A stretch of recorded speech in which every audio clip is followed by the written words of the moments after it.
excited to welcome Stephen Haraṭgeib, who previously served as the director in the office of the First Lady during Monica Geingos' tenure. He's recently been appointed as an expert on the Continental Reference Group on Transitional Justice in Africa, a body set up by the African Union Commission's Department of Political Affairs, Peace and Security in collaboration with the Center for the Study of Violence and Reconciliation. Stephen, a very good day joining us from London. How are you doing? And congratulations first and foremost, Ian. Thank you, DCC, for having me, and I appreciate the introduction. Firstly, how does it feel, to step into this new role, and what does it mean to you on a personal and a professional level, Ian?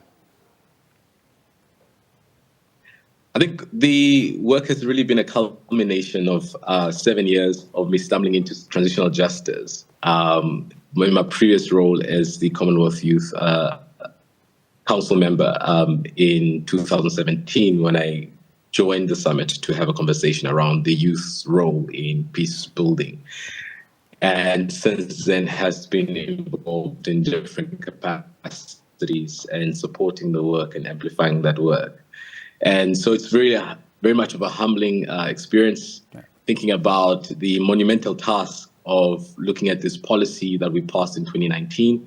And then 5 years on, thinking about how do we implement and popularize this policy across the continent, but also think about what oversight and implementation we can put in place, because it's one thing to have a policy, but if you don't implement it, it's actually not going to transform and translate into changing people's lives. So I'm excited, humbled, a little bit overwhelmed very much. At the task at hand. I can imagine. Stephen, of course, a huge task, as you rightfully mentioned it, but where are we right now as far as transitional justice is concerned on the continent here?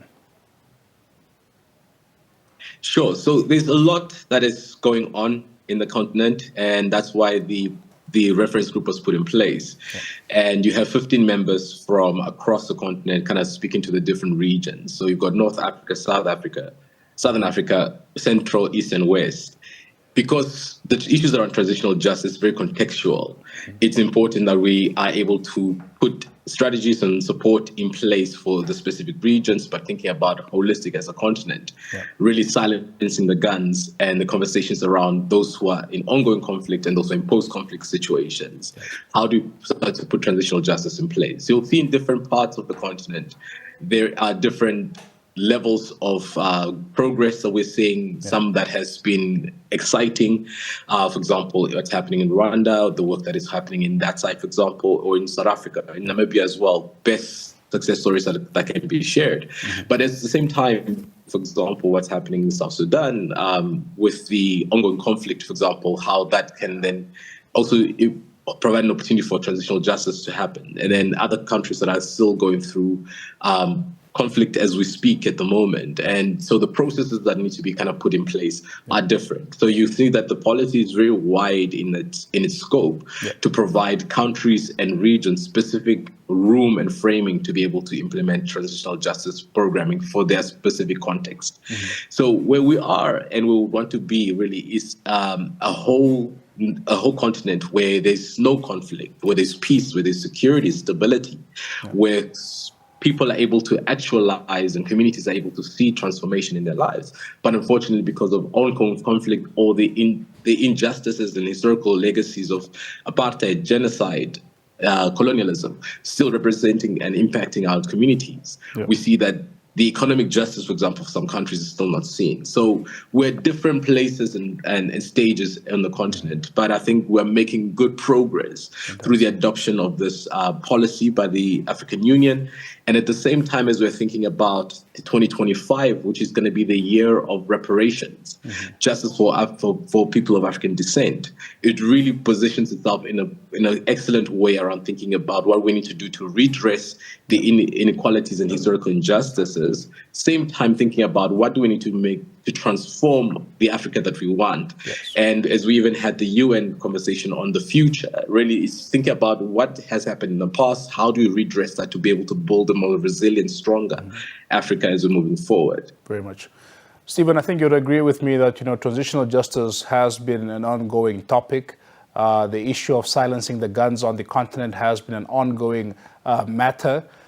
What sets this policy and this reference group apart from, past interventions? You've had the African Union, you've had as far as, the United Nations, etc., try to intervene on some of the conflicts on the continent. Looking at this policy and looking at this reference group, which you now form part of, how do you see these interventions actually bring real solutions to the problems on the ground?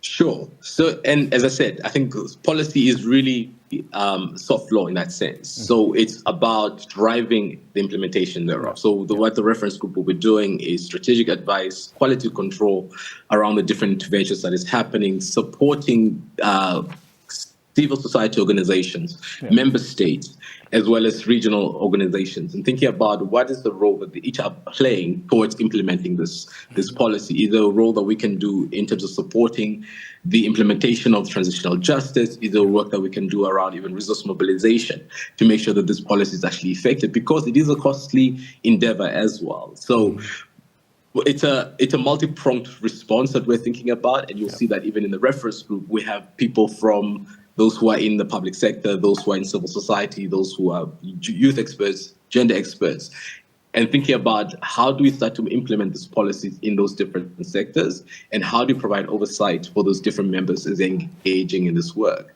And so one of the key things that I've realized, and I think we speak about very much, is that we have great norms, great institutions, great policies that we put in place.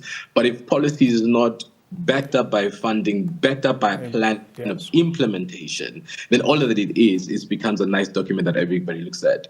So the role of the reference group really will be thinking about how do you firstly popularize it, that people know about the policy, how it applies, how they can be able to translate it. Secondly, thinking about how and who can we work together with to implement this policy. And that's both on a government, public sector, civil society, academics, as well as private sector as well, because they also play a role in terms of implementing part of this policy as well.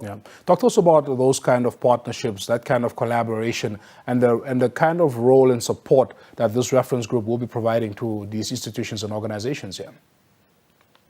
Sure. So, as I said in the beginning, it's really about contextually thinking about where the country is at and what is the transitional justice work that is ongoing at the moment, and what can we do to be able to support and escalate that. You'll find, for example, we've worked with private sector in terms of thinking about what are the impacts of historical injustice. How do you have conversations around issues of reparations, healing, justice, etc. When you talk to member states, thinking about what laws and policies we need to put in place, what platforms need to be provided for truth seeking that needs to be put in place. And when you speak to academia, how do you start to elevate issues around research and understanding transitional justice within our context? And I think because it's such a broad topic, one of the key things for us to think about is providing that technical support to be able to say this processes that we actually implement is transitional justice. And what is also quite amazing for me and fascinating is that young people have been on the forefront of this work already, but they have not necessarily called it transitional justice. So when you think about movements such as Bring Down the Gallows, they speak about pulling down iconography in Namibia, for example, or writing these opinion pieces, raising the issues around the genocide in Namibia, or the issues around apartheid and historical injustice. A lot of it is also transitional justice work, but because we don't put that label to it, often that work is often then put or silenced or kind of put to the benchmark. So it's kind of thinking about how do you platform even existing work to be able to highlight that, and to be able to highlight the young people and the people that are on the forefront of fighting for these issues as well. So it's on that level that we're trying to think about supporting both what is ongoing, and at the same time thinking about those who are in ongoing conflict. How do we start to interrupt that harm to be able to get transitional justice in the continent? Very exciting stuff, Stephen. And of course, I wish you all the best with this reference group. But in the meantime, you're also currently pursuing a doctorate in social work and policy at Cardiff University. Talk to us about this, and how do you plan on balancing, these new obligations and, of course, your studying commitments here? We're going to continue to develop ourselves. I don't take for granted the opportunities that come. So it's really taking it one day at a time and getting the support of people around me to be able to do that. And I'm grateful for my friends, my family that continue to support me to do that. So super excited for that. Stephen, thank you for being with us. Just in closing, What is your message to Namibians and especially Namibian youth as far as, forming part of organizations such as these? You are appointed, of course, but just working towards, these international and continental bodies. We often hear about how Namibia is underrepresented at many of these institutions, but of course, we also know that being directly involved with these entities, that you can have much better impact, much more influence. Talk to us about the involvement of Namibians on these continental and global bodies here. I think Namibia is a unique case study that we need to celebrate the wins that we're making and the successes. And I think as young people, we are doing incredible work. Yes, now young Namibians, I think we're not doing enough to highlight the work we're doing. And so I think part of my work will be really showing Namibia as a success story and in terms of what is working in our transitional justice processes and the youth engagement in that space. But at the same time, thinking about where are the gaps as well that we need to celebrate. So as much as we're doing good, there's still opportunities for us to grow. So I would invite young people to reach out to me on my social media.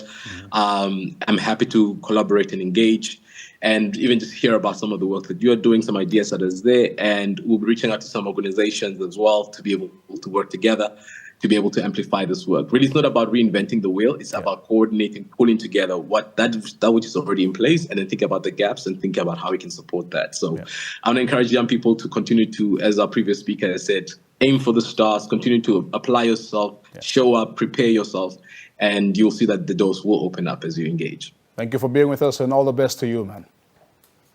Appreciate it, Joe. Yeah, there you have it. Stephen Haraṭgeib talking to us there. Of course, he's recently appointed to the Continental Reference Group on Transitional Justice, in Africa, a body set up by the African Union's Commission's Department of Political Affairs, Peace and Security, in collaboration with the Center for the Study of Violence and Reconciliation. Of course, as part of this reference group, they look to address some of the past injustices, really starting those conversations and seeing how we can overcome them. Also looking at some of the issues currently on the continent, issues around silencing the guns. Of course, we know that conflicts on the African continent continue to be a thorn in the flesh for development, and they will be looking to address or redress some of these issues through this reference group. Do stay with us.